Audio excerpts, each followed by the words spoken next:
Assalamualaikum warahmatullahi wabarakatuh. Bismillahirrahmanirrahim. Waalaikumsalam warahmatullahi wabarakatuh. Eh, Terima kasih atas kesediaan Anda untuk bisa berpartisipasi dalam kegiatan Zoom meeting untuk mata kuliah eh, metodologi penelitian. Saya menyebutnya ini kuliah di luar kuliah ya, karena kita sedang menyusun. Alhamdulillah nilai dari para dosen sudah masuk. Mudah-mudahan hari Sabtu Minggu ini kita bisa sampaikan semua nilai kepada Anda melalui WA masing-masing. Kalau belum ada namanya nanti akan saya beri nama sesuai dengan nilai yang ada ya. Lalu saya mohon di sela-sela libur sebelum nanti masuk Anda semua untuk persiapan mengisi KRS ataupun juga mendaftarkan registrasi ke kampus sebelum nanti kuliah kita mulai. Oke, di akhir bulan ini rencana akan dilaksanakan tes, tapi kemudian kemungkinan diundur sampai dengan awal Maret karena di bulan ini yang daftar baru belum sampai di angka 15 ya. Tapi biasanya suka bertambah di tengah jalan biasanya. Ya. Oke, tema yang ingin diusung, kalau kita ingin mengusung tema ini adalah tentang penelitian di mata kuliah metodologi penelitian yang ujung-ujungnya adalah persiapan untuk proposal tesis. Khusus untuk yang sekarang semester 3. Jadi buat yang semester 3, yang akan naik semester 3 itu angkatan 7 ya. Sekitar awal bulan April atau pertengahan bulan April, siap-siap saja Anda akan ujian proposal. Saya ulangi, April itu Anda angkatan 7 akan melakukan proses SUPT namanya. SUPT itu seminar usulan penelitian tesis. Kalau yang suka lupa tolong dicatat ya. Kalau yang suka lupa dicatat. Kalau yang nggak lupa-lupa ya diingat-ingat aja. Tapi kalau lupa nanti ya resiko tanggung sendiri. Saya akan share screen untuk ini pedomannya. Kalau ada yang belum dapat pedoman, nanti saya akan kirim pedomannya. Tapi pedoman ini masih pedoman lama. Kenapa saya sebut lama? Karena dari teknik penggunaan sitasinya belum dirubah ke penggunaan Mendeley. Jadi pedoman ini belum revisi Mendeley. Jadi kalau isinya nanti pengutipannya menggunakan footnote, ada IBID, ada logcheat, ada opcheat, itu berarti masih untuk generasi angkatan 1, 2, 3. Karena mulai angkatan 4 itu sudah pakai Mendeley, angkatan 5 apalagi, nah Anda sudah harus pakai Mendeley. Nah, tolong dicatat, Mendeley yang dimaksud menggunakan seperti ini Mendeley itu. Jadi kalau Anda belum tahu Mendeley, mungkin harus perkenalan dulu. Yang kayak gini nih Mendeley itu, kalau misalkan sudah di-install ya. Nah, yang belum install, silakan diinstal, belajar penggunaan Mendeley dari mulai sekarang. Sebab kalau tidak belajar mandiri, kita tidak mengerti. Saya ada beberapa tutorial untuk belajar Mendeley. Silakan Anda cari di YouTube ya. Saya mengajarkannya dari awal, dari mulai instalasi sampai dengan proses teknik untuk pengutipan. Nanti akan saya coba demonstrasikan beberapa yang bisa disampaikan. Oke, di pedoman ini, Bapak Ibu angkatan 7 terutama, angkatan 8, kalau belum dapat ini nanti saya akan share juga. Tapi dengan catatan, yang masih harus direvisi itu adalah bagian kutipannya saja. Yang lainnya tidak ada masalah, ya. Kecuali nanti beberapa poin yang memang ini harus direvisi. Kenapa ini belum direvisi juga?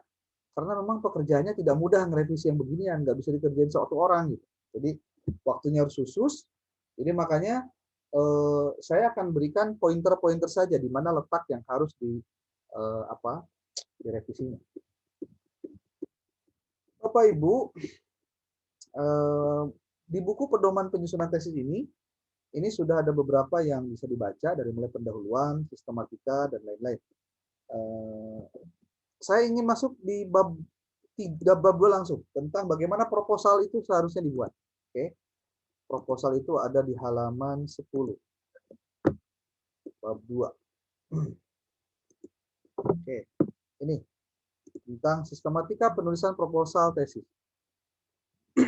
Proposal tesis terdiri dari 3 bagian pokok, yaitu ada bagian awal, ada bagian utama, dan bagian akhir. Ya, tesis itu ada 3 bagian pokok. Bagian awal itu adalah biasa, ada bagian cover ya, ada halaman judul, kemudian lagi ada logo STAI, ada nama dan nomor induk, ada NIREM, ada instansi yang bersangkutan, maksudnya STAI Sukabumi, dengan nama dengan waktu pengajuan, itu tahunnya. Tahunnya itu ada 2, ada tahun Hijriah dan ada tahun Masehi. Nah, ini ada penjelasannya. Ini mah biasa cover lah, Anda juga pasti paham. Kemudian ada di lampiran ya contohnya. Ada bagian utama. Nah, di bagian utama inilah yang perlu Anda ketahui. Apa saja isi dari proposal itu. Nah, biasanya kalau misal Anda nanti nunggu filenya, suka lupa ya. Saya saranin, mending Anda siapkan kertas, Anda tulis. Ya, biar nggak lupa maksudnya gitu. Ini ada berapa orang nih sekarang? Ada 14 atau 13 orang berarti ya. Pertama, Anda di dalam proposal itu harus mencantumkan latar belakang masalah. Nah, ini saya harus jelaskan dulu nih. Kalau di beberapa perguruan tinggi yang pernah saya tahu, seperti saya dulu pernah kuliah di UNJ saat saya ngambil magister, proposal itu 3 bab. Ada bab 1, bab 2, bab 3. Bab 1 isinya pendahuluan, latar belakang masalah, rumusan masalah, identifikasi masalah, terus. Bab 2-nya teori. Bab 3-nya metodologi penelitian. Itu di proposal saja sudah 3 bab. Tapi beres proposal diselesaikan, diterima, keluar SK, kita cuma ngegarap bab 4, bab 5, selesai. Nah, sementara di STI Sukabumi, dalam rangka, ya sebut saja, biasanya suka ada, apa ya, keberatan-keberatan yang muncul akibat dari, kalau misalkan harus nyusun proposal sampai 3 bab. Maka kita lihat juga di beberapa perguruan tinggi ada yang namanya proposal kan kita cuma mengajukan saja. Yang namanya pengajuan boleh diterima, boleh ditolak. Nah, berarti gimana dong? Ya sudah, kita buat ringkas, tapi isinya tidak terlepas dari 3 bab yang dimaksud. Yang pertama pasti ada latar belakang masalah. Yang kedua ada rumusan masalah. Kemudian ada tujuan penelitian. Lalu ada kegunaan penelitian. Lalu ada prior research atau penelitian terdahulu. Lalu ada kerangka pemikiran. Lalu ada metode penelitian. Sudah, sampai dengan bagian G saja, itu yang kita sebut dengan proposal penelitian. Jadi, buat proposal itu tidak bab 1, 2, 3, nggak usah. Tapi cukup dibendel berdasarkan urutan ini. Yang penting ada latar belakang masalah, rumusan masalah, tujuan penelitian, kegunaan, prior research, kerangka pemikiran, dengan metode penelitian. Selesai. Itu proposal tesis.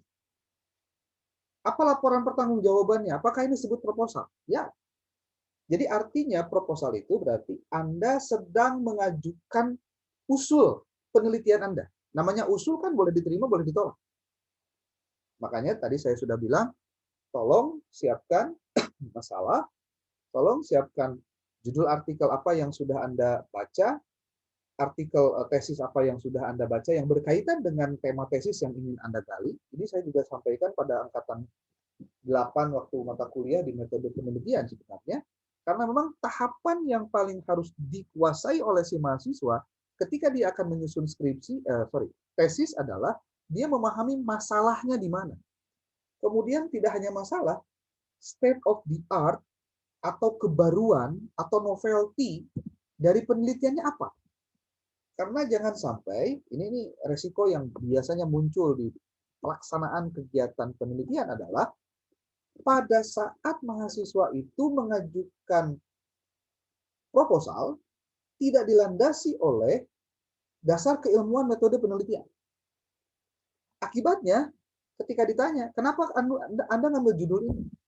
Ya, menurut saya ini ada masalahnya. Masalahnya dari mana? Tahu ini masalah dari mana? Apa komparasi masalah ini diambil dari penelitian yang sudah ada atau tidak? Anda sudah pengkajian terhadap masalah ini atau tidak? Kenapa tempatnya di sini? Jangan sampai jawabannya, ya kan saya ngajarnya di situ atau tempat kerjanya di situ, jadi biar gampang aja. Ya itu kan bukan jawaban ilmiah. Itu lebih ke jawaban bagaimana Anda secara hawa nafsu pengen diterima judulnya, tapi tidak paham bahwa itu adakah masalah di sana atau tidak. Itu. Jadi Bapak Ibu hati-hati ketika Anda membuat sebuah proposal, nanti ya sebelum saya masuk ke sini ya. Jadi Anda siapkan saja pola-pola ini. Pokoknya proposal itu kudu aya latar belakang, rumusan, tujuan, kegunaan, research, rangka pemikiran, metode. Titik, segitu aja. Itu proposal. Cuma nanti isinya apa aja. Nah, ini yang jadi soal. Latar belakang teh isinya apa saja, gimana caranya nyebut ini masalah, bagaimana di isi dari latar belakang itu harus ada apa saja, lalu judulnya nanti harus bagaimana, dan banyak sekali masalahnya. Karena memang yang diajukan di dalam proposal penelitian itu sebenarnya bukan judul penelitian, tetapi masalah penelitiannya. Jadi tolong Anda jangan berburu untuk menyusun judul tesis, Kade. Yang Anda harus berburu itu adalah masalah apa yang bisa saya ungkap dari fenomena yang saya alami sehari-hari. Makanya penelitian Anda jangan yang jauh. Yang jauh itu maksudnya gini, Anda teh guru sanawiyah, tapi saya pengen meneliti mahasiswa nih. Nah, itu jauh deh, itu maksudnya. Jadi kalau misalkan Anda gurunya contoh guru di sanawiyah, Anda silahkan telaah tentang contoh siswa sanawiyahnya atau perilaku guru sanawiyah contohnya. Tapi ingat, nah ini yang harus diingat. Bingkai penelitian Anda jangan keluar dari pendidikan agama Islam. Sesuai dengan konteks konsentrasi Anda. Contoh, konsentrasi Anda kan semua lewat sama ya, di manajemen pendidikan Islam. Berarti pengkajian terhadap bahan dan juga masalah penelitian Anda jangan keluar dari manajemen dan konteksnya di pendidikan Islam. Seperti contoh, misalnya saya berikan ilustrasi. Ini masuk skup atau tidak untuk kriteria yang barusan? Anda ngajar di SMP. Penelitian tentang guru SMP. Tapi gurunya semua guru SMP. Ini contoh ya. Terus yang dibahas tentang kinerja guru di SMP. Terus sudah ada masalah tentang kinerja guru SMP. Pertanyaannya, apakah itu masuk skup di prodi PAI di konsentrasi manajemen pendidikan Islam? Saya jawab, kalau hanya penelitiannya di guru SMP saja, berarti Anda tidak masuk skup untuk penelitian PAI dan manajemen pendidikan Islam. Kenapa? Itu berarti hanya bicara manajemen secara umum. Itu. Tapi kalau yang ditelitinya, bagaimana MGMP pelajaran PAI di SMP. Karena ruang lingkupnya ada PAI-nya, kena tuh masuk. Gitu. Termasuk di SD. SD contoh yang ditelaahnya adalah siswa, tapi mata pelajarannya tentang PAI, masuk tuh. Atau kalau misalkan di SMA, SMK, guru PAI-nya atau pelajaran PAI-nya, itu bisa masuk. Pak, kalau di aliyah gimana? Nah, kalau di madrasah aliyah, selama konteksnya masih PAI dan lembaganya lembaga pendidikan Islam dari mulai RA, MI, MTS, MA, itu berarti bisa diteliti. Konteksnya tetap di manajemen pendidikan Islam. Karena kan prodinya di manajemen pendidikan Islam. Tinggal pertanyaannya, Pak, saya masih bingung gimana caranya nyari judul. Kadinya wae biasana.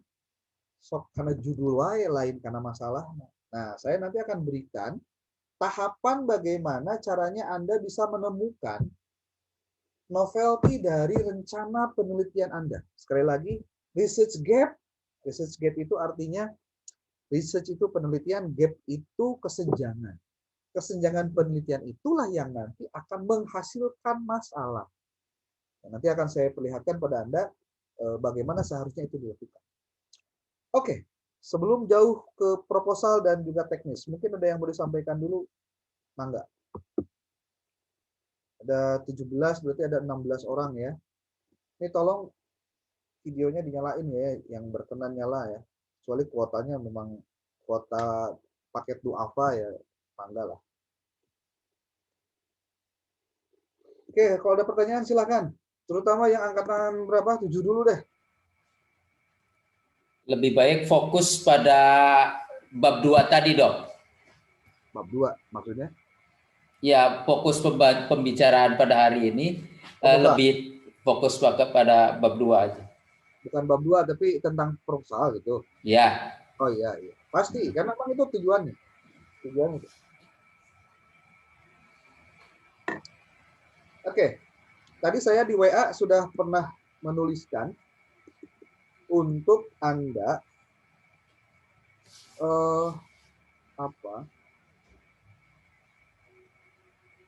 untuk Anda itu melakukan apa ya sebutnya tuh penulisan terhadap beberapa pointer. Apa aja pointernya? Saya mintakan dalam apa? Dalam PowerPoint ya. Nah, ini apa Anda sudah buat atau belum ini? PowerPoint. Iya. Buat belum? Saya sudah, Pak. Kalau Kan sudah yang disarankan itu angkatan 8. 7. 7. Pak Ratmo angkatan 7 kan? Iya kan yang mau bikin siapa ini? Oh iya. Jadi yang kalau yang angkatan 8 itu waktu kuliah kemarin pernah melakukan, walaupun memang ini belum mendalam. Ini ditulisnya itu angkatan 8, Dok. Ya salah saya nulis. Ada alat Pak Ratmo di bawahnya. Oh iya. Oh iya. Terima kasih. Ya, jangan sampai lupa itu. Ajuan rencana masalah, nama judul buku. Nama judul buku apa saja rencananya akan dijadikan sumber. Judul tesis apa yang sudah dibaca. Kemudian yang kelima, judul artikel jurnal apa yang sudah dibaca. Itu ada 5. Sudah ada belum? Saya siapa insya Allah. Siapa? Arinil Haq, Pak. Saya baru maca. Ya harusnya di apa? Hati itu harusnya. Loh, ya. Kan saya baru terima SMS. Baru terima WA. Jam berapa? Jam 7 pagi tadi. Waduh, udah 12 jam yang lalu itu. Iya.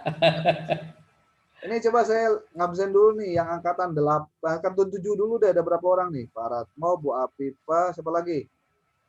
Saya, Pak. Resti, Dok. Bu Dede, 3. hadir, Dok. Dede hadir. Resti hadir, Dok. Arinil Haq. 45. Jadi berapa coba nih paling itu kan saya nggak hafal semua ini. 1, 2, 3, 4, 5, 10, Dok. 7, 8. Berapa orang? 10, Dok. 10. 10 angkatan 7 doang. Ya, Angkatan 8 siapa wae? Pak Sabur, 1, 2, Nurul, Asep, Pak Nurul, Pak Budi, 4. 4 orang. Ya, 4 orang. 2, 3, 4, Gara-gara di 5, 6, gara-gara di sunnah 7, jadi loba nu datang 8 orang. 7 yasinan. jadi ada cenah sunat iya berarti benang ditinggalkan itu padahal mah di urangnya di Islam itu kadang-kadang sunatnya di segawayahkeun gitu. Ya udahlah enggak apa-apa. Oke. Ada 10 orang berarti ya. Angkatan 7. Nah, kalau buat angkatan 8, jadi dari mulai sekarang saya ngingetin aja jangan kayak angkatan 7 nanti kelupaan nanti yang hadirnya sedikit lagi. Nah, itu maksudnya. Jadi ayeuna kudu geus boga ancang-ancang. Saya bilang ancar-ancar kenapa? Karena waktunya tidak lama. Saya kasih tahu waktunya tidak lama. Jadi buat yang baru masuk, baru gabung, mulai bulan sekarang Maret, Februari, Maret, April pertengahan, sangat besar kemungkinan akan dilaksanakan SUPT, Seminar Usulan Penelitian Tesis. Gitu. Dan itu tidak lama itu maksudnya waktunya pasti apa ya? Ngedesak gitu lah. Tahu-tahu udah Maret aja. Ya minggu harap kan 2-3 hari lagi udah berapa? Seminggu lagi udah Maret tuh. Kalau misalkan nanti kan belum ketemu saya untuk coret-coret isi dan lain-lain kan belum ya. Karena nanti untuk Anda bisa menyusun proposal, Anda harus sudah ACC judul dan masalahnya dari saya sebagai sekprodi. Waduh. Jadi nggak bisa ujuk-ujuk. Pas saya udah punya nih judulnya, ini dong ACC. Nggak bisa, nanti dulu. Anda ngajuin dulu, saya baca dulu. Ini judulnya. Makanya gini, biar tidak capek dan tidak bolak-balik, saya sarankan, saya akan nanti coba Anda tulis di Google. Saya coba share screen ya. Untuk Anda bisa belajar dari YouTube nih, karena saya juga belum buat secara umumnya lah, tapi di internet tuh banyak banget dosen-dosen bikin konten-konten konten-konten tentang research gap. Contoh nih, saya cari ya, menyusun proposal tesis. Nah, ini contoh nih. Anda boleh cari tuh. Tips membuat draft proposal tesis untuk daftar S2. Di sini juga ada menulis proposal tesis, ada menulis jurnal untuk proposal, terus saja dibaca. Coba ada waktu mah di apa? Daripada nonton drama Korea mending kene maca nu kieu sebenarnya. Atau ulin teu Pararuguh gitu, jalan-jalan teu Pararuguh mending kene standby aja nih. Mending dagang lah. Ya, boleh. Anda mau kemana-kemana juga daripada capek lebih baik. Nah ini banyak sekali caranya. Ya. Nah, menyusun proposal tesis. Nah dari sini masuk ke mencari research gap dan novelty tesis. Nah ini saya pengen Anda itu dapetin ini. Ini banyak nih ininya apa sebutnya konten-konten dari dosen, dari siapapun untuk Anda bisa belajar dari YouTube. Cobalah. Nih. Mencari kesenjangan penelitian, mencari kesenjangan penelitian research gap, penelitian mencari research gap dan novelty bisa dengan menggunakan bibliometrik Viewosphere. Anda tinggal install, kemudian coba-coba gitu untuk melakukan sesuatu yang belum pernah Anda talaah, itu kan lebih bagus lagi. Ada lagi nih, ada ibu-ibu lagi ini kebanyakan pada kreatif gitu loh. Masa Anda yang ibu-ibu juga nggak kreatif gitu bikin ginian ya? Menggali masalah penelitian, fenomena, research gap dan apa ini teori untuk apa teori gap. Ini coba nih di telaah. Bisi ada di antara Anda anu cap ngeh naon si masalah teh. Coba cari yang beginian, belajar. Karena gini ya, saya kasih tahu. Kalau misalkan Anda mengharapkan 100% perkuliahan dari kampus supaya Anda bisa selesai tesis, aduh jangan deh. Terbatas waktunya. Kadang-kadang waktu Anda nanti di luar kampus, itu jauh lebih efektif untuk Anda bisa belajar ketimbang Anda mungkin belajar di kampus. Jadi sebenarnya di saat corona seperti ini, tidak ada alasan sebetulnya Anda tidak belajar. Karena mungkin kita tidak siap dengan kondisi seperti ini, kita tuh kayak bebas aja gitu ya. Ayolah, kuliah ke kuliah. Jadi Sabtu Minggu teh lain kalau ke kuliah, amarinya. Jadi nanti ya nih saya kasih tahu Pak buat Anda nih ya. Jadi kalau Anda Sabtu dan Minggu ketemu jam 1 hari Sabtu sampai dengan pukul 3:30, contohnya 4:30, 5:30, maaf. Berarti itu jadwal Anda jangan kemana-mana. Hari Minggu jam 8 sampai dengan jam 4 itu jadwal kuliah Anda. Anda pun jangan kemana-mana. Ini mah bukan. Punten ya. Ini banyak kejadian. Saya kuliah hari Sabtu atau kuliah hari Minggu nih. Ada yang lagi di mobil, ada yang lagi acara, ada yang kekawinan, ada yang nganterkeun budak orang tetangga sunatan dan lain-lain. Ya kalau satu kalimat mungkin bisa dipahami ya dalam satu kali 16 kali pertemuan dalam satu semester, satu kali ya saya anggap wajar lah. Tapi kalau setiap minggu di semua dosen kemudian Anda tidak datang, itu kan kebangetan gitu maksudnya. Jadi tolong jangan menyia-nyiakan kesempatan untuk bisa belajar lebih banyak sebenarnya. Ya. Contoh nih, ada lagi, penelitian mencari research gap dan ide penelitian menggunakan open knowledge maps, contohnya begitu. Ini bisa biasanya si dosen-dosen yang biasanya menyampaikan ini dia melampirkan juga di deskripsinya itu tentang ini file yang bisa Anda download untuk Anda install untuk nanti Anda bisa gunakan. Gitu. Coba pakai yang beginian, belajar coba. Apalagi nih research gap dalam penulisan ilmiah dan cara menentukan, belajar skripsi dari nol.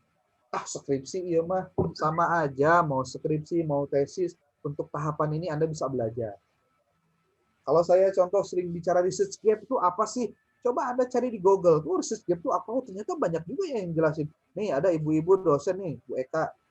Saya juga suka nonton videonya. Apa itu research gap? Bagian 1 research gap penelitian apa? Jelasin. Jadi pertama kali yang harus dilakukan oleh angkatan 7 dan juga angkatan 8 kalau mau dapetin judul buat tesis Anda cobalah bahas, cari apa itu research gap, apa itu novelty dalam penelitian tesis. Termasuk ini nih, tutorial mencari research gap dengan mudah. Ada juga mapping riset untuk menemukan novelty menggunakan Force Viewer. Ini ada yang diinstalkan, tapi nanti bisa Anda download gitu. Termasuk ini nih, tips membuat fenomena dan gap penelitian. Karena untuk Anda bisa menyusun tesis, sebenarnya yang paling penting adalah Anda bisa menemukan masalah. Dari mana masalah itu? Masalah itu dari fenomena, dari gejala yang muncul. Anda pakai teori, dari teori kemudian Anda gunakan nalar analisis Anda sehingga tahu bahwa ini tuh ada perbedaan, bahwa ini tuh belum banyak diteliti dan sebagainya. Maka muncullah nanti judul itu belakangan sebetulnya. Ya. Judul itu belakangan. Bisa juga penelitian mencari dataset penelitian dari Mendeley. Bisa dari Mendeley. Banyak sekali deh. Cukup dengan YouTube, Anda tuh bisa pintar sebenarnya. Asal mau belajar. Asal mau menyiapkan waktu dalam 24 jam, sekitar 1 jam deh. Tapi rutin gitu. Nonton video sambil belajar, yang nggak ngerti catat. Sambil mikir-mikir juga. Cari tesis-tesis, cari banyak contoh nih. Saya juga lagi searching nih contoh nih tesis ya. Saya ambil dari Wali Songo, UIN Wali Songo. Wali Songo itu mana sih? Marang. Marang ya, Marang. Nih di browse-nya nih. Anda masuk ke eprints.walisongo.ac.id, ambil nanti browse, dari browse nanti ke subjek, nanti muncul ini. Nanti Anda lihat nih di sini ada program master S2 Pendidikan Agama Islam. Klik 2 kali. Ada juga di sini manajemen pendidikan Islam. Nanti tinggal diklik lagi aja.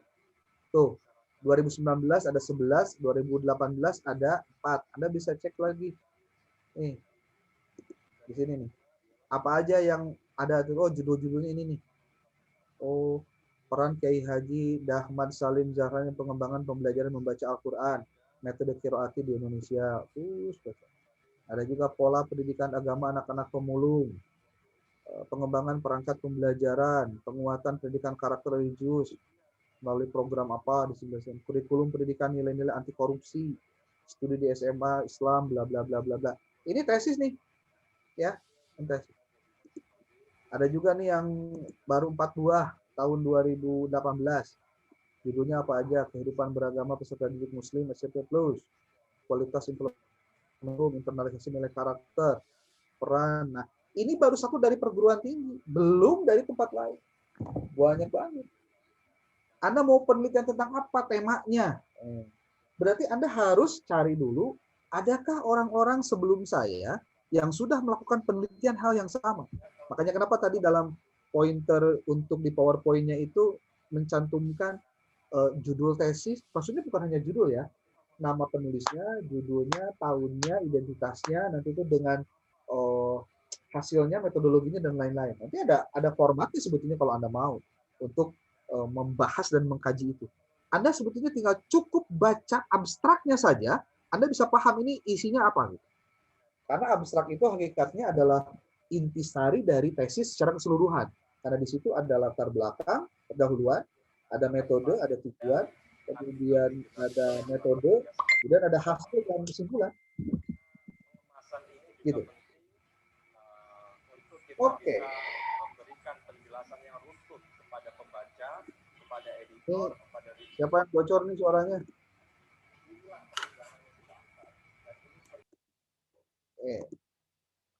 Oke, jadi kesimpulannya untuk hari ini Anda sedang saya paksa untuk mau baca. Karena saya kan baru masuk kuliah ngajar di kelas Anda itu baru semester sekarang. Ya. Jadi saya sekalian ngajar, nanti sekalian juga untuk wawar-wawar tentang proposal tesis, tentang nyusun tesis, dan lain-lain. Diharapkan di semester 3 ini Anda sudah harus mulai garap tesis gitu. Bimbingan langsung, udah bimbingan langsung Anda melakukan proses penyusunan. Jadi habis semester 3 itu mungkin 2-3 bulan Anda bisa langsung ujian tesis. Kecuali kalau misalkan di angkatan 7 ada yang mau jadi donatur tetap STAI. Nggak apa-apa. Silahkan berlama-lama di kampus. Bayar SPP, nggak lulus-lulus gitu. Kalau ada yang mau, tapi saya doakan jangan. Ya, jangan. Yang angkatan 7 responnya harusnya lebih powerful buat menyiapkan diri menghadapi tesis ini. Karena apa? Yang angkatan 6, kakak kelas Anda sekarang itu, ini kelihatannya punten ya. Tadi siang saya lagi webinaran sama mereka. Kelihatannya motivasi ekstrinsiknya lebih kuat daripada motivasi intrinsiknya. Dan ini juga jadi kendala tersendiri.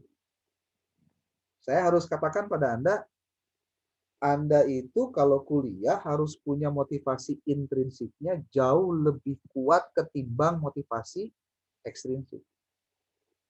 Karena kalau motivasi ekstrinsik itu boleh jadi ya bisa, jadi gini, jangan sampai Anda semangat bikin tesis itu gara-gara ada yang keprok-keprok gitu. Ada wawar-wawar, wah ya kerjakan. Terus orangnya nggak ngasih keprok-keprok, diam gitu. Kenapa? Males ah, nanti aja dulu. Ya namanya juga semangat menulis itu seperti iman ya. Yazid wa yanqus gitu. Kadang naik, kadang turun, kadang naik, kadang turun. Ya itulah hidup memang. Karena kalau udah datar, oh berarti udah mati. Kalau orang masih jatuh bangun, berarti dia masih hidup. Oke. Jadi kesimpulannya apa? Sekarang Anda harus baca tentang research gap, novelty, state of the art dari penelitian. Apa yang harus dibaca? Satu, tesis-tesis yang ada ada singgungannya gitu. Saya coba lihat ini. Siapa nih? Share screen ya. Coba dilihat. Bagaimana caranya agar saya bisa menemukan research gap? Atau penelitian saya itu sudah ada yang meneliti atau belum? Anda masuk ke Google Scholar. Google Scholar atau Google Cendekia. Nah, tampilannya begini. Anda bisa klik ini Google Scholar. Kalau yang lupaan tulis aja. Nah, kalau sudah begini, Anda tinggal tulis. Anda mau tentang apa penelitiannya? Contoh, tentang pendidikan karakter gimana? Udah banyak. Mau tentang apa lagi? Coba. Pendidikan pelajaran PAI di era pandemik gimana? Pendidikan agama. Oke, pendidikan agama di era pandemi. Era COVID deh. Nah, Nah, kalau muncul ini, ya Anda lihat ini nih artikelnya. Ini berarti artikelnya beragam ya. Tidak dibuat klasifikasi, tapi bebas. Anda bisa lihat pentingnya pendidikan Kristen dalam membangun kerohanian keluarga di masa pandemi COVID-19. Ini bentuknya jurnal. Pak, boleh nggak ini dikutip? Kan ini pendidikan Kristen. Nggak masalah. Sebagai bagian dari proses mencari itu, Anda bisa mensandingkannya dengan penelitian yang lain yang berbeda. Pembelajaran PAI berbasis e-learning, studi inovasi pendidik MTS PAI Medan di tengah wabah COVID-19. Ini orang sudah bikin artikel jurnalnya nih. Pendidikan anak dalam keluarga era COVID-19. Orang sudah bikin artikel jurnalnya tuh. Pembelajaran Al-Quran era COVID-19, tinjauan metode dan tujuannya pada masyarakat Kutacane, Aceh Tenggara. Tuh, orang sudah bikin artikelnya juga. Ingat loh, penelitian kenapa saya bilang tadi untuk Anda mencari prior research-nya itu dari artikel jurnal, karena artikel jurnal relatif dia lebih cepat dalam pengambilan tema-tema penelitian. Jadi artinya penelitian dalam artikel jurnal itu dia lebih up to date. Berbeda dengan tesis yang mungkin waktunya ya setahun sekali gitu ya. Jadi penelitiannya hanya tergantung pada jadwal atau agenda akademik. Tetapi kalau menulis artikel jurnal setiap orang bisa mengerjakan, kemudian setiap orang juga bisa mengirimkan kapan saja, berarti dalam rentang waktu 1 tahun itu bisa ratusan bahkan mungkin ribuan artikel jurnal yang muncul. Yang berarti itu adalah hasil penelitian. Jadi makanya kenapa kemudian Anda harus mencantumkan juga selain dalam prior research itu, selain tesis, juga artikel jurnal. Seperti ini. Persepsi peserta didik terhadap PJJ pada masa pandemi. Efektivitas pembelajaran online. Pendidik PAUD di tengah pandemi. Itu ada lagi. Analisis aktivitas belajar daring mahasiswa pada era pandemi. Tuh. Ada lagi ini, ada buku nih khusus. Anda boleh download nih. Kalau misalkan bisa di-download, boleh download.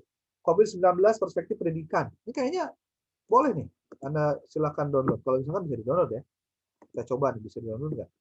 Kalau berarti dia adanya di sini aja. Di Google di Google Books ya. Anda bisa baca aja. Dan ini Anda harus ingat ya. Buku yang ada di Google seperti ini boleh jadikan kutipan. Jadi kalau misalkan, Pak saya nggak punya banyak buku, ya nggak masalah. Tapi banyak nggak yang bisa Anda baca untuk dijadikan referensi? Ini kayak ini nih. COVID-19 perspektif pendidikan, copyright Yayasan Kitab Menulis tahun 2020. Ini malah lebih up to date ini. Tuh. Yang penting ada apa? ISBN-nya ada, tuh kan? Penulisnya ada, judulnya ada, lengkap. Ini bisa dikutip nggak? Bisa. Tapi ingat, kutipannya harus kutipan menggunakan kutipan tidak langsung, menggunakan teknik parafrase. Jangan sampai Anda mengutip hanya dengan mencantumkan secara langsung kayak gini. Nanti saya akan berikan contohnya kayak gimana, ya. Contohnya kayak gimana. Saya coba kirim biar saya nggak lupa. Materi teknik parafrase, tolong Anda pelajari apa itu.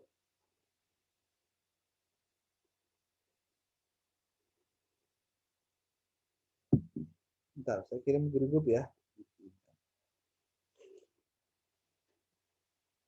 Teknik parafrase ini bagian dari cara agar Anda terhindar dari plagiasi.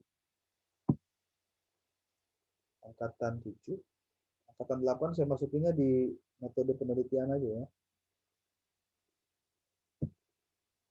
Ini sebetulnya pernah saya kirim kalau nggak salah sih. Tapi kayaknya lupa ingat Anda ya. Metodologi penelitian. Saya sudah kirim di grup. Silakan dibuka masing-masing. Karena mau tidak mau, ini harus dijadikan bagian dari proses untuk menyelesaikan tesis juga. Tuh ini. Pak, buku yang beginian nih yang ada di Google emang bisa dijadikan sebagai referensi? Bisa. Catat ya, bisa. Apalagi kalau misalkan Anda bisa download ini bisa jadi download tuh, bisa. Biasanya suka ada downloadannya, walaupun nggak lengkap. Karena biasanya kalau di Google Books, di books.google.co.id atau di googlebooks.com, biasanya tampilan yang munculnya itu tidak full 100% halamannya itu terisi. Kadang-kadang ada yang blanknya juga. Itu biasa lah. Makanya juga mereka nggak mau rugi juga mungkin ya. Judulnya ini malah ini lebih efektif nih. Jadi kalau Anda mau ngutip-ngutip tentang COVID, ngambil dari sini. Gitu. Ya kan? Tuh, jadi ilmu dah. Nambah referensi. Ada lagi di sini menerapkan kelompok sel virtual di masa pandemi COVID. Oke, lanjut ke page berikutnya. Ada lagi desain pembelajaran online pada masa pandemi. Nah, kalau ada PDF begini berarti bisa di apa sebutnya di-download ya, di-download. Tipikal kendala guru PAUD dalam mengajar pada masa pandemi COVID dan implikasinya. Ada. Asesmen alternatif dalam pembelajaran jarak jauh COVID juga ada. Peran dan tantangan pendidikan Islam, agama Islam di era pandemi COVID di lingkungan keluarga ada. Jadi sudah banyak yang melakukan proses penelitian ini, tapi kan bukan berarti Pak sudah banyak yang meneliti, terus saya gimana dong? Jangan khawatir juga. Di semua tesis, di semua artikel jurnal yang sudah dibuat orang lain, pasti ada celah di mana ada sesuatu yang belum diteliti orang. Dan disitulah Anda masuk untuk menelitinya. Makanya pembicaraan saya hari ini tidak mungkin Anda bisa pahami dengan jelas kalau Anda tidak dulu membaca tentang ResearchGate, novelty, dan state of the art dari penelitian. Tolong itu dibaca dulu. Jangan dulu berpikir, Pak saya penelitiannya mau kualitatif, mau kuantitatif, mau apa. Jangan dulu ke sana. Gampang itu mah. Tapi masalah yang dulu akan Anda kuasai mau apa. Jangan sampai terjebak dengan persoalan-persoalan teknis. Judulnya itu mah udah ada yang jadi ngomong ke judul. Masalahnya yang diomongin. Gitu. Tuh, dampak COVID-19 terhadap efektivitas pembelajaran daring pendidikan Islam. Kalau misalkan Anda mau berbicara tentang daring pendidikan Islam, yang nanti boleh jadi Anda akan bisa terapkan di tempat Anda karena memang ada keunikan yang belum pernah diteliti oleh orang lain, contohnya. Ya. Apalagi nih?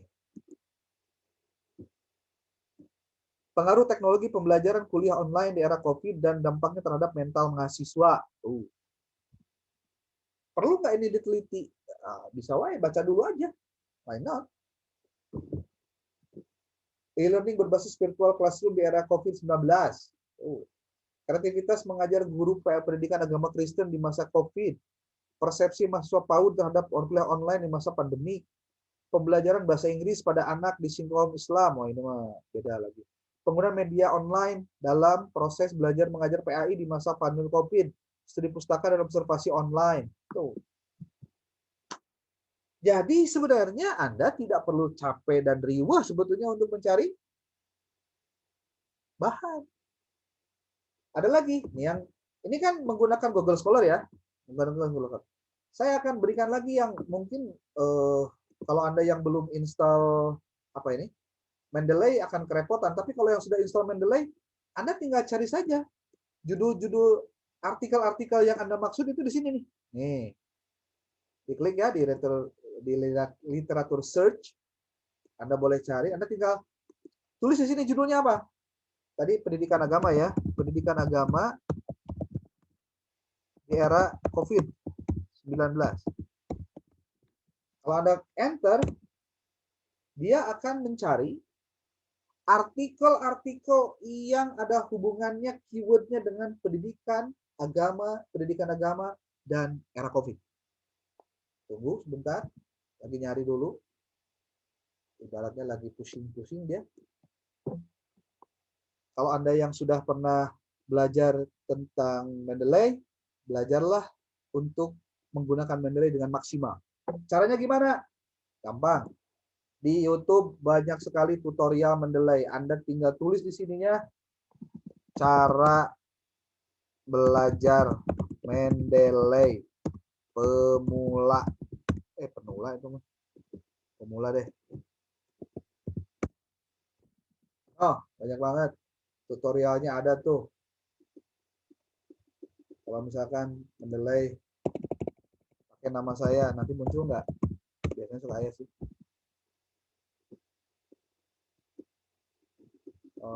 Nusa Putra.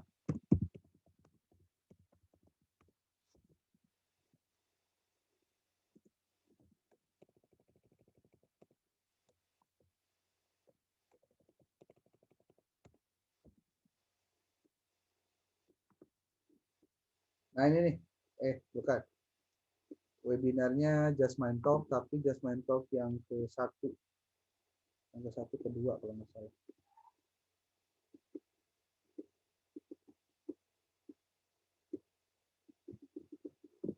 Kita lihat di sini, coba. Just Mind Talk, webinar Nusa Putra. Nanti cari di videonya. Nah ini. Nah ini penggunaan Mendeley. Ini nih, kalau Anda searching ini video webinar saya waktu bulan apa? Dulu ya, Bapak Ibu sebelum kita mulai, suara saya cukup terdengar baik. Agustus 2020. Dan ternyata sambil menunggu peserta yang lain juga.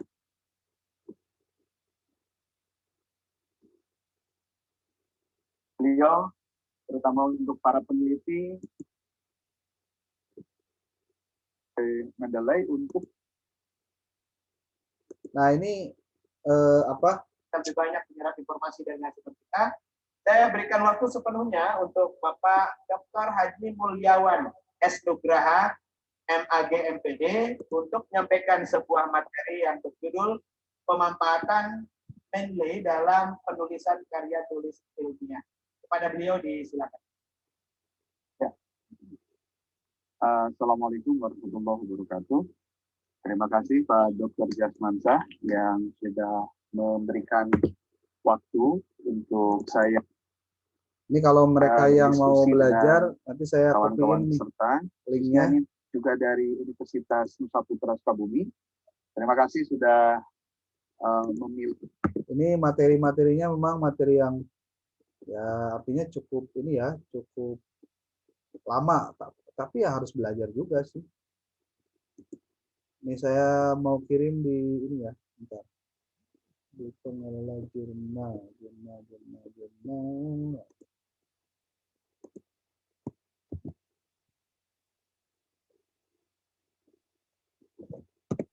Saya kirim di ini ya, di grup, biar Anda nanti silakan kalau yang belum ngerti Mendeley, belajarnya harus cepat nih. Angkatan 7, angkatan 8 mumpung masih jauh, bukan jauh ya, jadi masih cukup lama. Tolong belajarnya harus benar-benar gitu, waktunya mepet-mepet. Karena nanti di mata kuliah saya kalau nyusun artikel harus sudah menggunakan Mendeley. Sudah saya kirim di grup ya. Jadi saya hanya memberikan kunci-kuncinya saja, sementara untuk Anda membuka dan juga mengeksekusinya untuk Anda bisa obrak-abrik itu terserah Anda. Ya. Oke.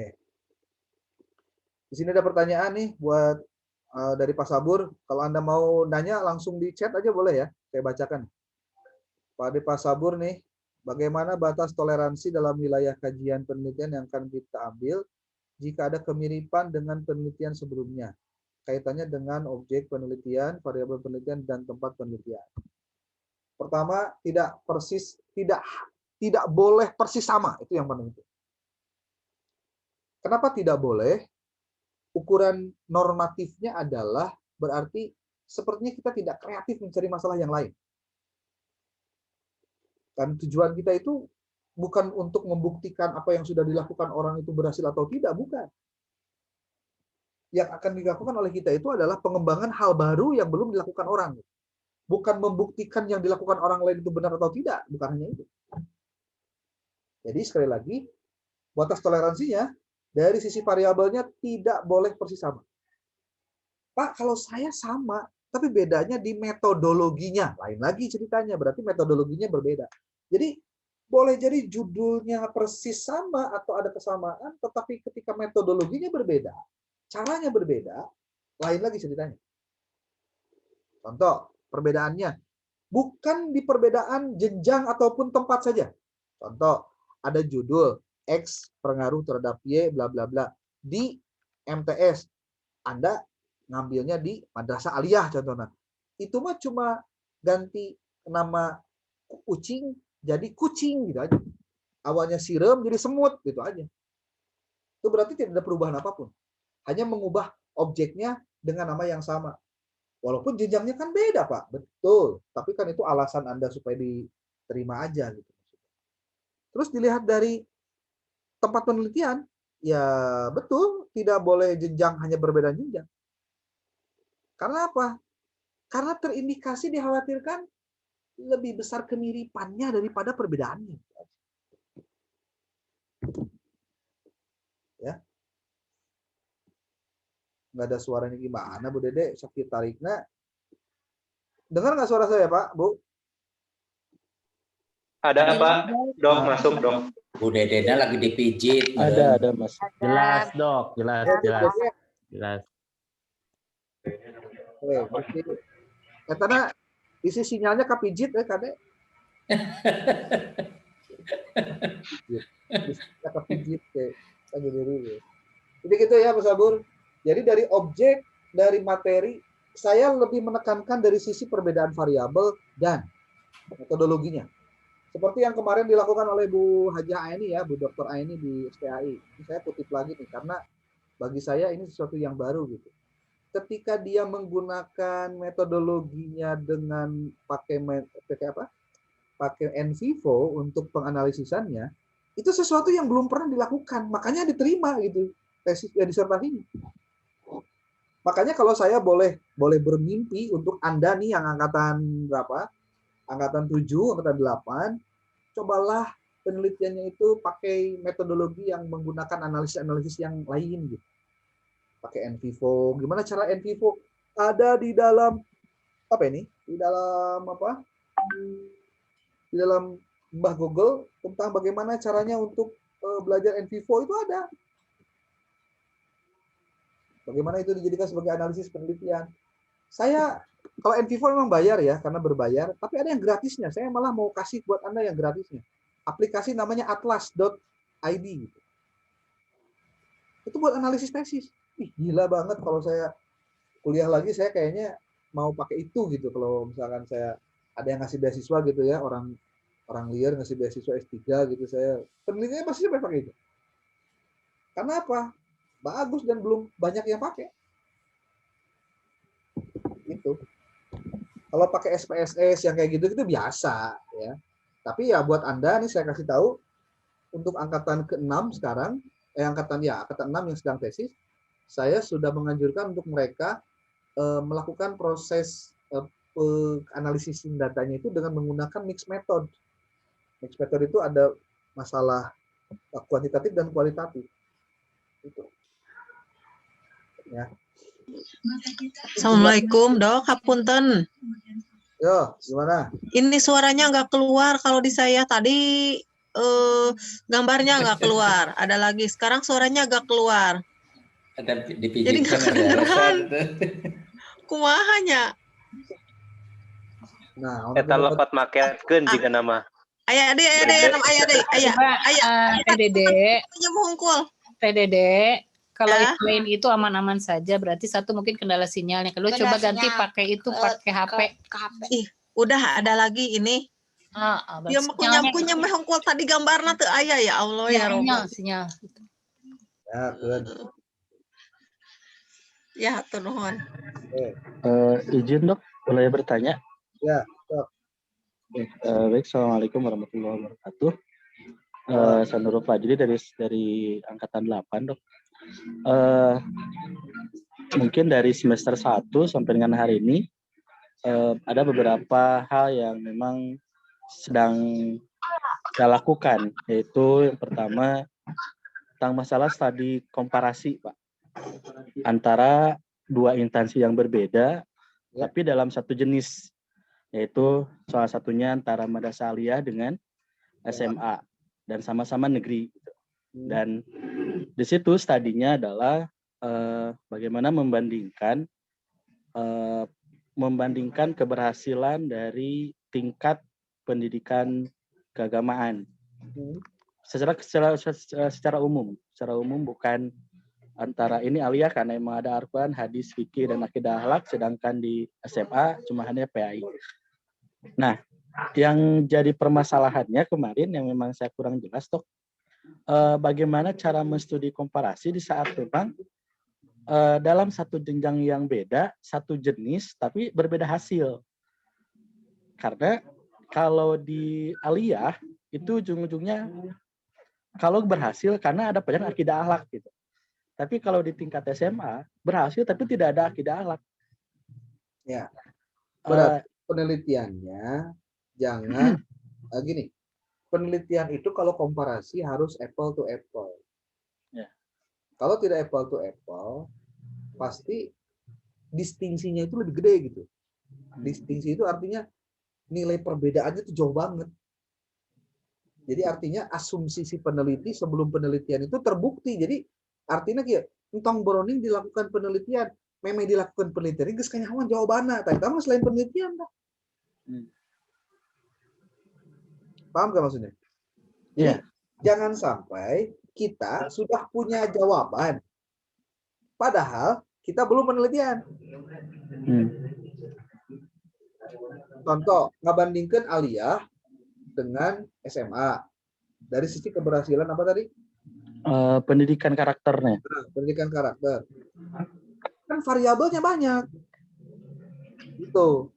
Nah, kecuali kalau variabel yang ditelitinya bukan tentang materi pelajaran, berarti kita menggunakan yang lain, seperti contoh pendidikan keluarga, ya, kemudian aktivitas organisasi, ekstrakurikuler, atau dengan pendidikan dari menggunakan media sosial, contohnya itu variabelnya di luar pendidikan formal mata pelajaran. Berarti kita hanya menguji variabel 3 itu secara umum untuk masalah pendidikan karakter. Itu bisa. Karena itu maksudnya. Saya ulang ya. Kalau membandingkan aliyah dengan SMA, kalau ingin dibandingkan, berarti variabel yang digunakannya harus variabel yang bersifat umum yang di dua belah pihak ada. Dan tidak ada perbedaan. Berarti apple to apple-nya di situ. Jadi jangan sampai ada variabelnya itu adalah pembelajaran PAI. Nah, itu pasti jadi gagal tuh. Kenapa?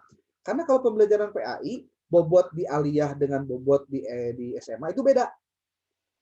Tetapi ini kayak gini lah. X1, X2, X3, Y. Kalau misalkan di kuantitatif ya. X1-nya itu adalah contoh pendidikan orang tua. X2-nya itu adalah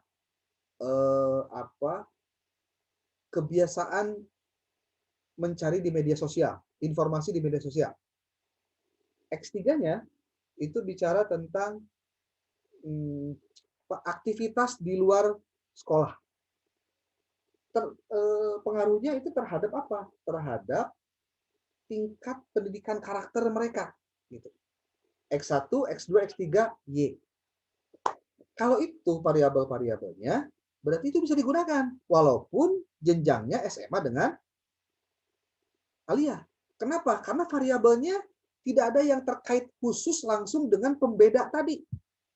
Tapi lamun ayah salah satu nasi variabel natenya eta pembelajaran PAI contohnya, itu sudah menjadi pembeda yang jauh gitu. Paham tuh? Karena di aliyah pembelajaran PAI itu bobotnya banyak, ari di SMA mah bobotnya sedikit, hanya 3 jam. Itu kan sudah jadi pembeda. Jadi artinya tidak bisa digunakan kalau variabelnya itu. Tapi di luar variabel pembeda tadi, kalau variabelnya sama, walaupun jenjang atau jenis lembaga pendidikannya berbeda, itu bisa diteliti. Ya. Jadi apple to apple-nya dalam hal sesuatu yang diteliti.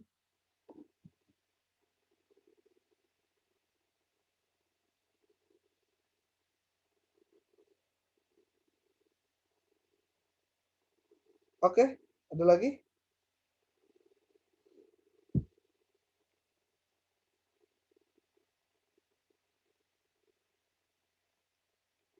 Ada pertanyaan lagi, silakan. Assalamualaikum, Dok. Ya. Saya izin bertanya tentang lokasi penelitian. Ini siapa ini? Saya Ajis, Dok, angkatan 7. Oke, mana gambarnya ini? Siap. Videonya nyalain dong, biar gantengnya kelihatan. Saya masih bingung tentang objek penelitian.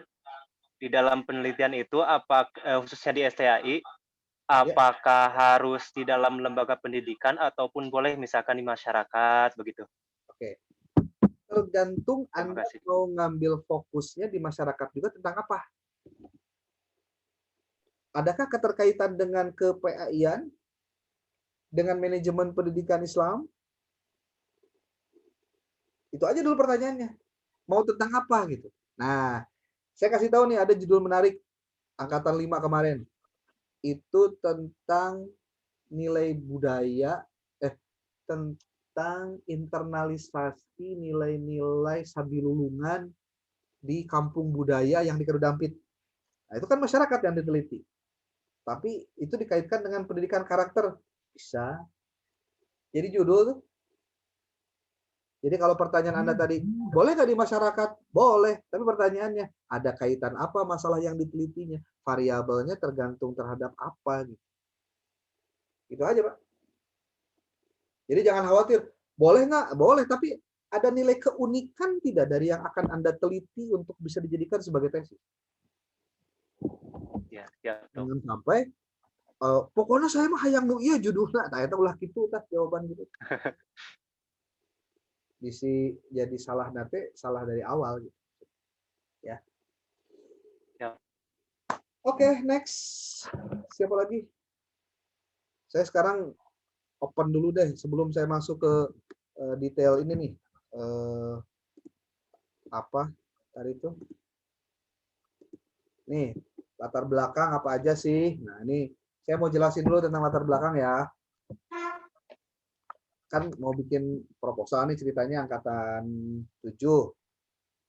Pada latar belakang berisi tentang landasan konseptual dan kaitannya dengan landasan kontekstual yang melatar belakangi penelitian yang akan dilakukan. Ini kan cuma segini nih. Pasti pusing dong. Aing kumaha sih nu kieu ge lieur contohna. Kudu kumaha saya nyarinya. Kalau Anda pusing-pusing gampang. Anda tinggal buka Mbah Google, nulis di YouTube, tulis cara menyusun latar belakang penelitian tesis. Tulis tesis aja. Walaupun nanti keluar skripsi, tesis, bla bla bla, ya tutorial. Nih lihat, ada judul nih. Tutorial membuat latar belakang penelitian, skripsi, tesis, dan disertasi. Tips dan trik cepat. Tuh, pakai trik cepat. Baca ya kita. Beres dirinya, nulis diri dia. Strategi menulis latar belakang proposal, penelitian, skripsi, tesis, disertasi. Klik ya, buka deh, belajar terus gitu loh. Ada bahan kuliah, latar belakang masalah. 9 menit memahami latar belakang penelitian. Coba 9 menit dijamin bisa. Coba.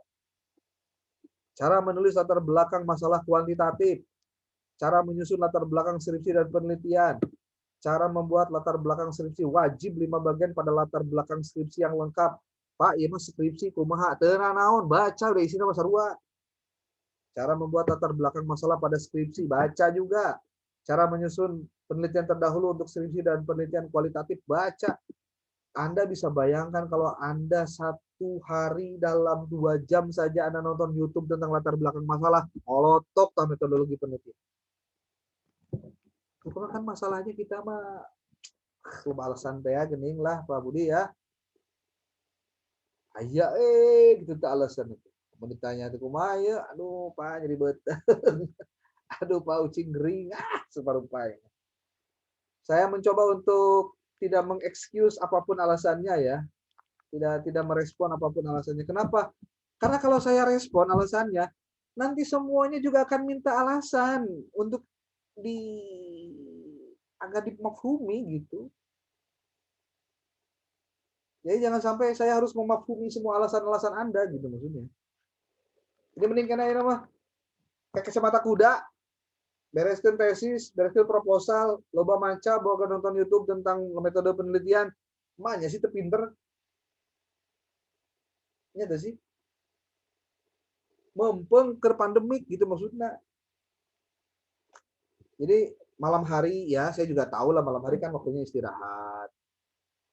Ya santai saja nonton YouTube untuk kudu serius-serius deh kan. Tapi ingat, rumus Anda belajar itu selalu siapkan kertas dan siapkan pulpoin untuk Anda catat hal-hal pentingnya.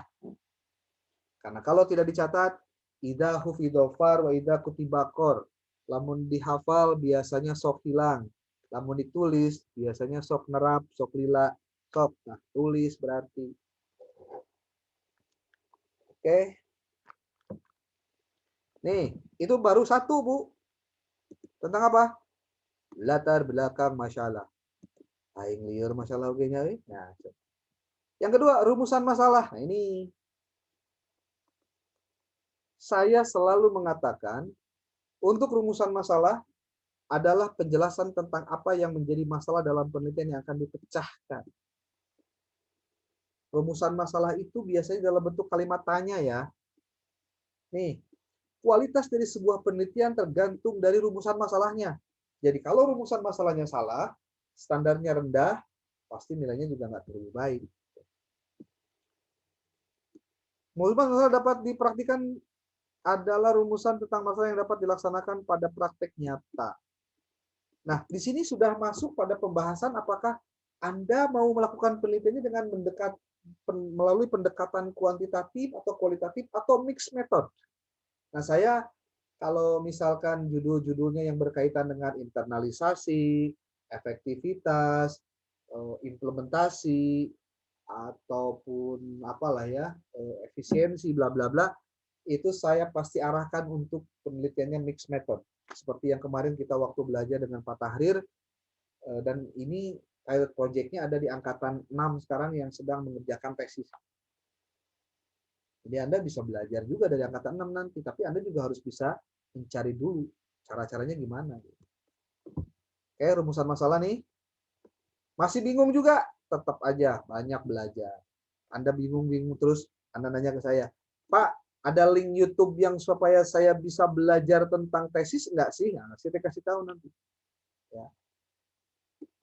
Ada yang kedua, ketiganya tujuan penelitian. Pertanyaan penelitian memuat penjelasan tentang sasaran yang lebih spesifik yang akan tujuan penelitian dan akan menjadi tujuan penelitian. Isi dari rumusan tujuan penelitian mengacu pada rumusan masalah dan ditulis dalam bentuk kalimat pernyataan. Jadi lamun rumusan masalah na ayat 7, maka tujuan penelitiannya di ayat 7. Bedanya kalau dalam rumusan masalah menggunakan kalimat tanya, kalau dalam tujuan penelitian digunakan kalimatnya kalimat positif atau pernyataan. Beres tujuan, lanjut ke kegunaan penelitian. Rumusan manfaat penelitian memuat kontribusi penelitian bagi pengembangan ilmu pengetahuan dan penerapan kebijakan dalam praktek nyata. Rumusan manfaat penelitian juga memuat alasan yang menunjukkan kenapa penelitian tersebut layak untuk dilaksanakan. Kegunaan penelitian terdiri dari kegunaan teoretis dan kegunaan praktis. Kita bisa lihat di contoh-contoh tesis yang jadul-jadul, di internet juga banyak tentang masalah ini. Ya. Prior research. Nah ini.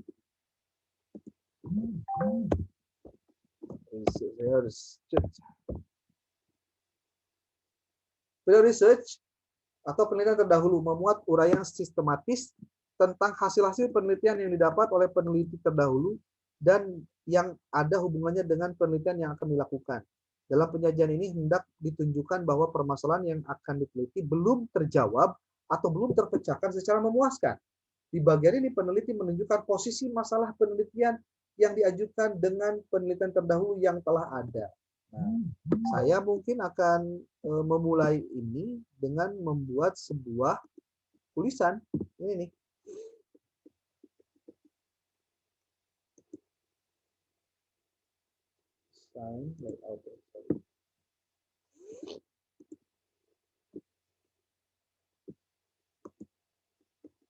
Saya masuk lagi ke ini, Google.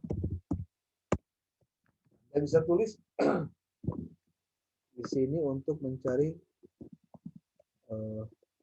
cara menyusun tabel menyusun novel.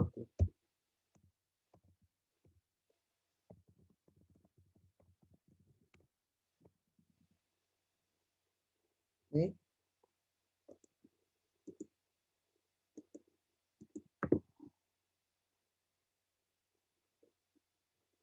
kalau nggak di tabel di sini.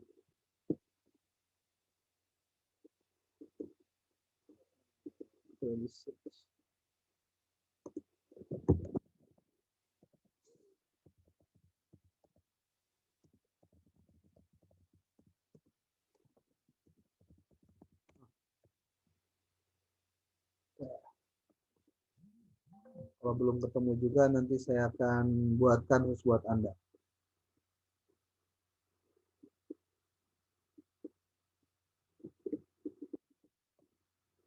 Tabel matriks.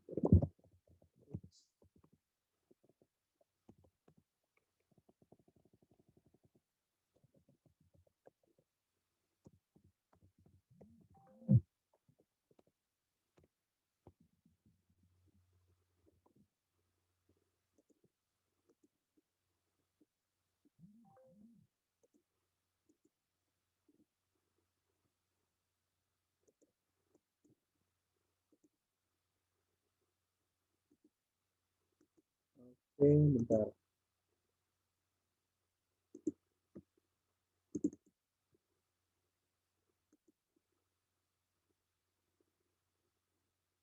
Nah, kalau bukan saya lah buat sendiri aja ya. Sini. Jadi gini, contoh nih, Anda akan melakukan yang namanya, ini juga buat angkatan 8 mungkin baru saya apa sebutnya, detailkan. Kalau yang lama-lama saya tidak detailkan ya. Kalau sekarang kita detailkan. Judulnya tabel atau matriks ya.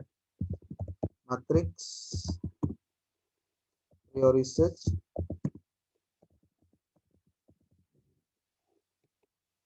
Nanti kalau masih ada salah-salah jangan dulu diprotes ya. Judulnya apa nih? Judul Anda apa? Masalahnya apa? Apa saja yang harus ada? Ada insert di sini. 1, 2, 3, 4, 5, 6, 7, 8, 9. Pertama nomor. Kita ada identitas.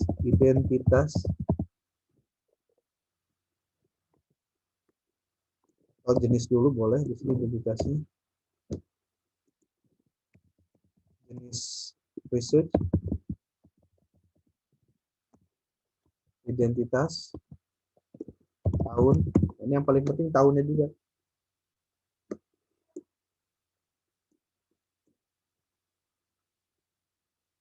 Kenapa harus dibeginikan? Ini untuk memudahkan Anda nanti untuk menelaah isinya. Sebenarnya itu yang paling penting. Identitas itu dari mulai nama penulis, judul, kemudian terbitan, penerbit. Ini aja. Kalau tahunnya nanti itu nyusul arah berikutnya. Di sini tag sebut aja. Pendekatan yang digunakan, pendekatan, kemudian unit analisis. Kalau dalam penelitian kuantitatif, unit analisis ini isinya adalah siapa yang ditelitinya, objeknya siapa.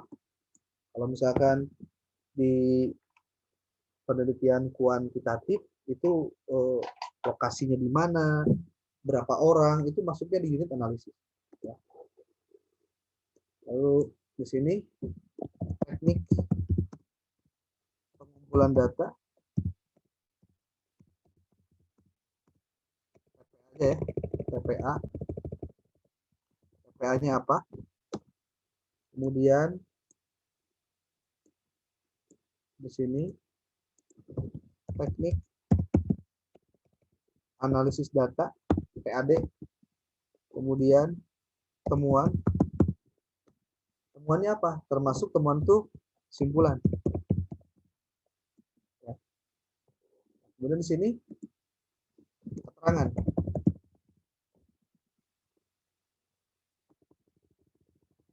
Nanti bisa berubah sesuai dengan jumlah. Kalau misalkan saya berikan warna begini,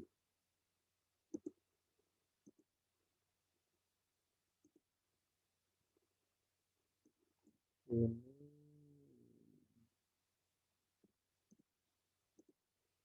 layout,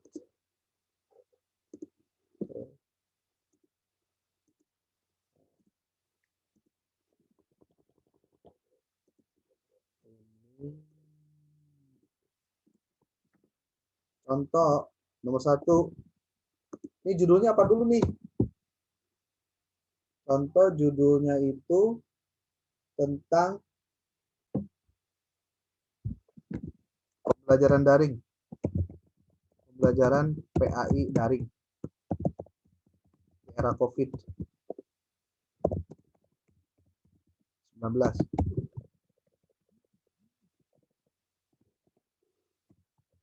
Efektivitas judulnya. Efektivitas pembelajaran daring di era COVID-19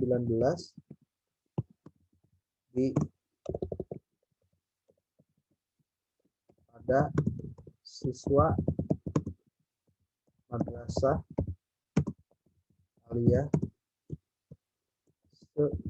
di kota Sukabumi.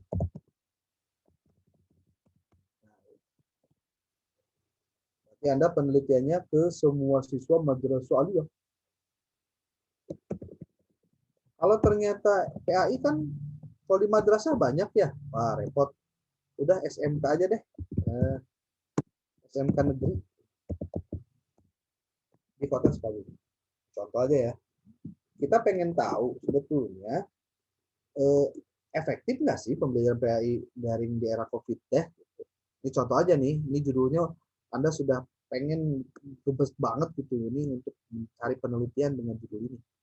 Tapi kan nggak segampang itu Anda harus menentukan yes or no.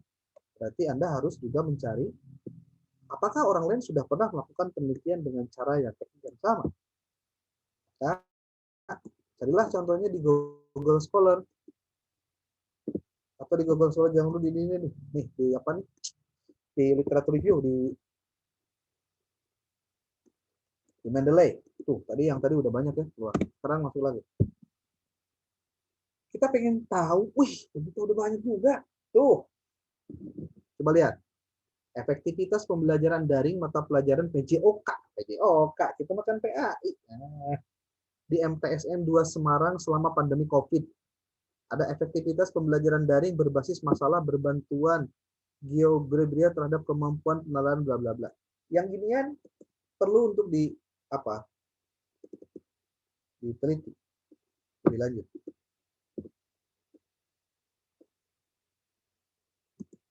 Ini apa ini? Nah, jadi seminar nasional ini biasanya positif, ya, biasanya positif. Kalau ini jurnal nih. Nah, ini biasanya suka ada doinya nih. Nah, kalau ada doinya enak. Di copy. Jauhnya di copy, nanti masukin judul ini juga bisa. Langsung. Cari aja di Google, ketemu nanti. Tapi kalau misalkan Anda Pak, ini jangan di Google Scholar lagi lah sudah tadi. Boleh. Mana tadi Mbah Scholar? Nah, ini nih.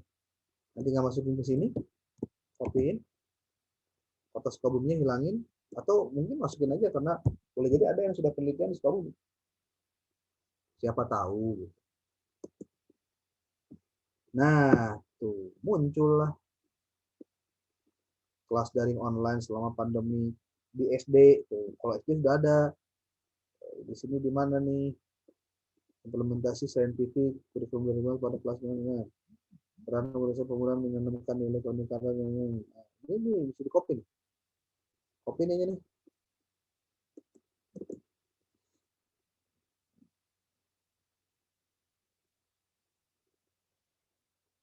Tapi langsung di PDF-nya di ini juga diklik bisa. Nanti ngambil PDF-nya. Langsung ke PDF-nya maksudnya. Oh, ternyata ini skripsi. Oh, kan ketahuan. Bukan jurnal nih, ini mah skripsi. Tuh. Problematika guru dalam pelaksanaan kelas daring online selama masa pandemi COVID pada pembelajaran tematik siswa kelas 4 sekolah dasar negeri Kota Jambi. Ini bisa dipakai nggak? Ya, terserah. Kalau mau dipakai boleh, nggak dipakai juga nggak apa-apa. Cari yang lain, karena ini terlalu jauh ya. Problematika guru, walaupun sama-sama ada kelas online. Tapi coba yang sama-sama arahannya PAI juga gitu, biar nggak terlalu panjang repot Anda nyarinya. Ada di sini nih pemberdayaan berbasis aset based community development untuk meningkatkan kompetensi profesional guru madrasah di era industri. Komunikasi saintifik. Ini coba kalau Sukabuminya dihapus bisa nggak ya? Saya mau cari biar nggak terlalu naik gitu. Pasti berubah tuh kan?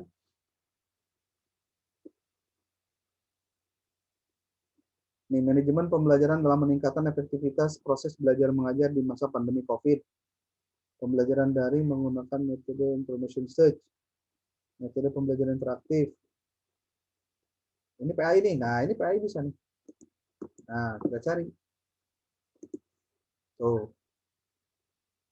Problematika guru dalam, oh ini yang Jambi yang tadi ya. Ini nih. Yang baru ini nih. Nggak bisa masuk, bos. Coba back settling, kalau enggak. Kalau enggak, ini di copy langsung boleh. Nanti keluar PDF-nya bisa. Biasanya suka langsung otomatis keluar PDF-nya. Nah, kalau kayak gini, tinggal dicari aja nih.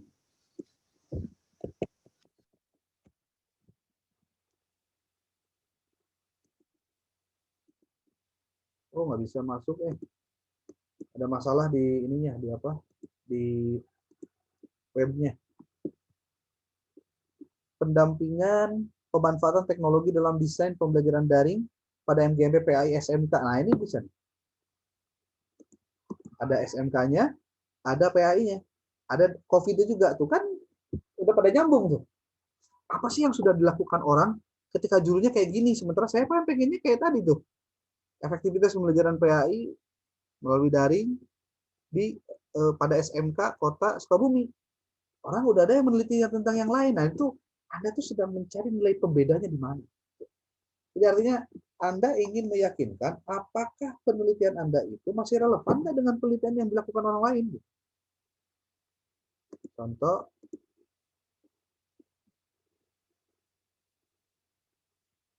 pembelajaran daring SMK.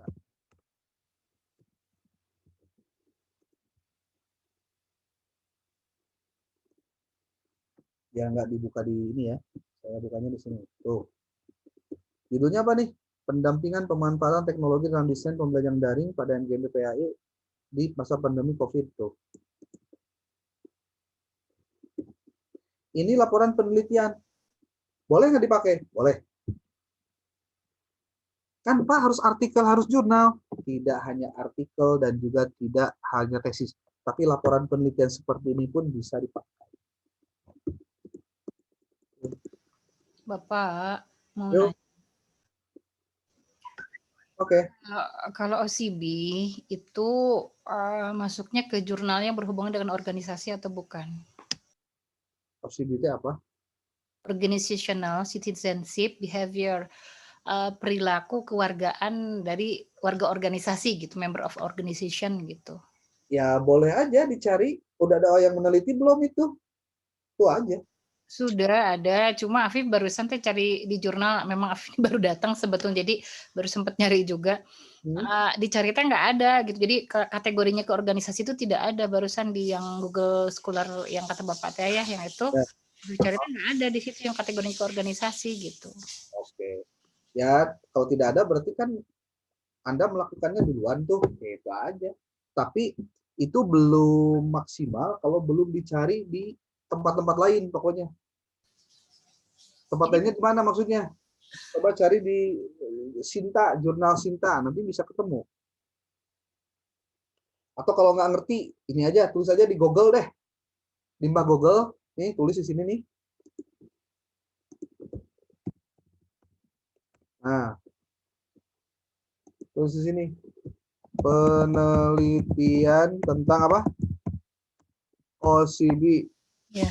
Organizational behavior. Ya. Organizational citizenship behavior. Benar kan tulisnya? Organizational citizenship behavior. Ya. Oh, sudah ada yang melakukan penelitian di medianeliti.com? Sudah ada. Iya betul, tapi yang kalau di Google Scholar itu ternyata nggak ada kategorinya, kan di situ ada kategori-kategori ya, kalau tadi Afif baca itu yang di Google Scholar itu ternyata di situ nggak ada kategori yang masuknya organisasi gitu. Atau nggak usah cari di Google Scholar atau gimana? Ya makanya jangan cari di satu tempat gitu maksudnya. Oke, baik. Cari di tempat-tempat yang kira-kira sampai ketemu, karena Google Scholar itu hanya salah satu dari mesin pencari untuk mencari artikel, tesis. Nih, lihat nih. Di jurnal-jurnal udah banyak nih, di Unpad nih. Peningkatan organizational citizenship behavior. Cuma nanti pertanyaannya, orang lain mengkaji apa, kita mau mengkaji apa tentang ini gitu. Ini yang tuh. Baca, itu kebanyakan tuh memang mereka pakainya pendekatannya kuantitatif ya. Jadi kalau Afif kan rencananya kualitatif, tapi belum Afif dapatkan kalau yang kualitatif mah begitu. Nah makanya itu pun pertanyaannya, bisa nggak meneliti OCB dengan menggunakan kualitatif? Itu juga pertanyaan harus dijawab. Ya, siap. Ini banyak orang yang sudah melakukan penelitian ini, makanya dicari. Di antara kebanyakan orang melakukan penelitian jenis yang seperti itu, di mana celah kita bisa masuk meneliti yang belum diteliti orang lain. Itu maksudnya. Itu gregetnya bisa jadi lebih beda ketimbang dengan orang yang hanya copy paste aja, tambah variabel iya, ditambah variabel iya, ganti variabel anu, otak-atik ya, ganti variabel, gak lucu. Itu zaman. Jadi gunakan teknologi untuk bisa melihat di mana letak peluang kita meneliti sesuatu yang belum diteliti orang. Jadi kita tuh jadi pede dengan penelitian ini karena apa? Dan penelitian udah macam pernah meneliti itu. Bukan hanya sebatas kopas ya. Jadi hindari penulisan pabrikasi,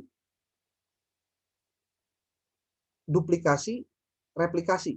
Itu kata-kata yang perlu dihindari ketika Anda menyusun tesis itu, penelitian. Oke. Izin bertanya lagi satu lagi boleh Pak? Ya. Oke. Kalau kualitatif apa benar harus ada uji normalitas? Kan apa kita nggak bikin instrumen yang harus diuji normalitasnya kan gitu? Apa benar harus uji normalitas? Kalau menggunakan mixed method, pakai uji normalitas. Tapi kalau tidak menggunakan mixed method, hanya kualitatif saja, tidak perlu ada uji normalitas. Karena ada uji normalitas mah itu hanya ada dalam penelitian kuantitatif. Betul ya. Oke. Oke, baik. Terima kasih, Dok. Yuk, jadi ini mah loba maca, loba download, loba harupun internet, tapi lain nonton film Korea, nonton Facebook dan lain-lain. Gunakan lebih banyak belajar. Jadi teknologi itu dia bodoh. Yang pinter mah kita. Kita mau pakai apa buat teknologi itu. Oke, sekarang sudah pukul 21:32, sudah 1,5 jam saya ngeleseng ya. Lumayan. Mudah-mudahan ada sesuatu yang bisa Anda dapat, tapi saya belum jelasin dulu tentang ini ya. Ini belum beres nih tentang ini nih. Jadi nanti Anda tinggal isi aja di sini nih. Jenis research nih, contoh. Apa tadi? Tesis. Atau laporan penelitian. Tadi itu si ini nih. Udah dikeluarin ya.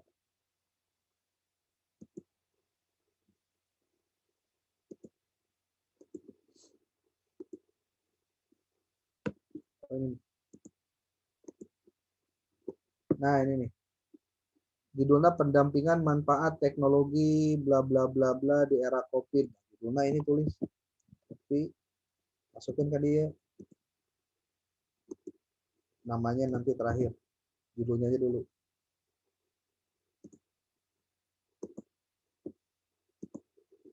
Terus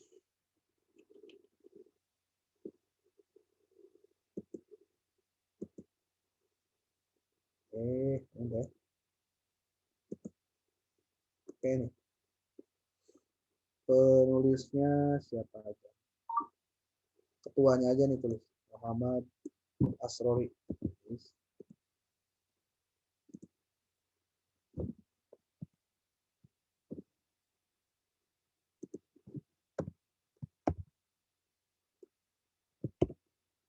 Dan kawan-kawan. Pendampingan bla bla bla. Tahun berapa ini? 2020. Penerbitnya mana? Ini teh UIN Malang. UIN Malang. LP2M dan UIN.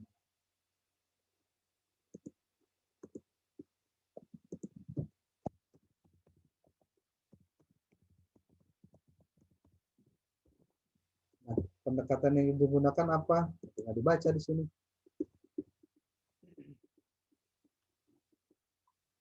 Abstraknya aja baca.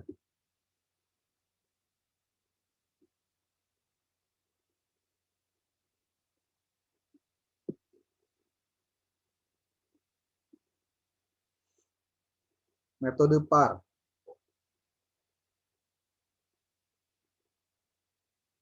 Metode PAR. PAR itu Participation Action Research.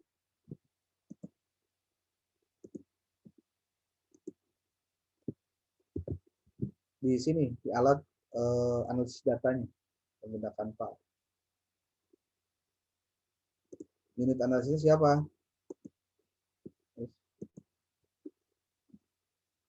Guru PAI di lingkungan SMK di Kabupaten Blitar. Berapa orangnya belum dicek ya, karena harus melihat di dalamnya.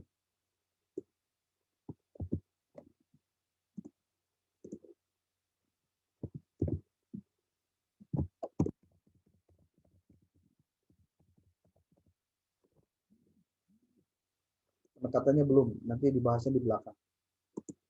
Lihat di sini nih.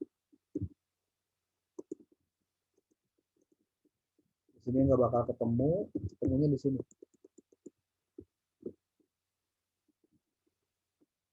Penelitian terdahulu, ini period research nih. Anda boleh baca di sini cara bagaimana menunjukkan period research.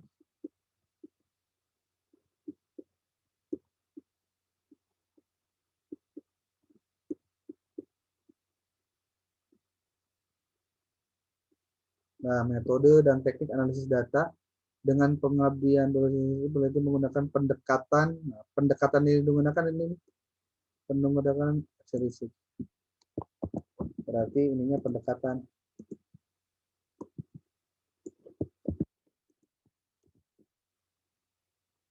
Oke. Peneliti didudukan sebagai bagian yang diteliti dan sebaliknya yang diteliti juga menjadi peneliti. Mahmudi menyatakan bahwa PAR harus dijadikan sebagai bla bla bla bla bla bla bla.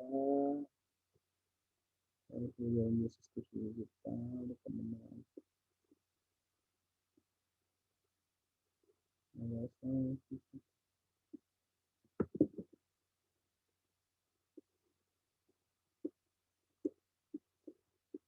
lihat sebentar. Refleksi analisis data merupakan proses pengembangan dalam kehidupan atau lebih par.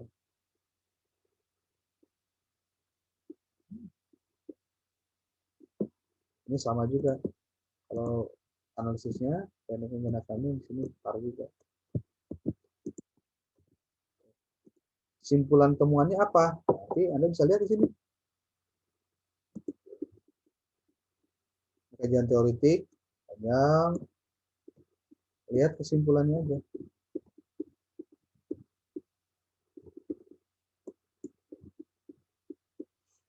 Nih.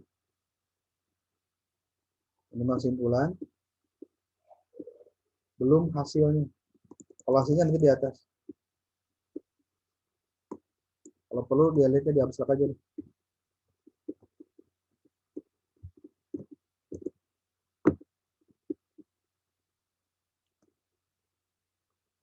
Nih, ini hasil. Masukin di sini.